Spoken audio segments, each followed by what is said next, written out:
Friends, ఈరోజు ఫిషింగ్కి వెళ్ళాం. చేప వెరైటీ రకమైన చేప పడింది. చూడండి ఇది ఎలా ఉందో. దీని నోరు చూడండి, ముళ్ళులు మొత్తం. ఇదొక వింత రకమైన చేప.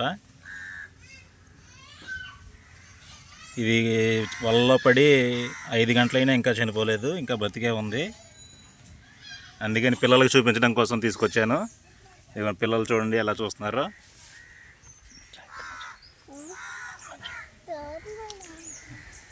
పిల్లలు ఇంటికి వచ్చిన తర్వాత దాన్ని చూసి బాగా ఎంజాయ్ చేస్తున్నారు. ఎంత రకమైన చేపను చూసి బాగా ఎంజాయ్ చేస్తున్నారు పిల్లలు. అది చూడండి, ఐస్లో పెట్టినా చనిపోలేదు, ఇది బ్రతికే ఉంది. చూడండి, చాలా ఆశ్చర్యపడుతూ చాలా ఎంజాయ్ చేస్తున్నారు చేపను చూస్తూ.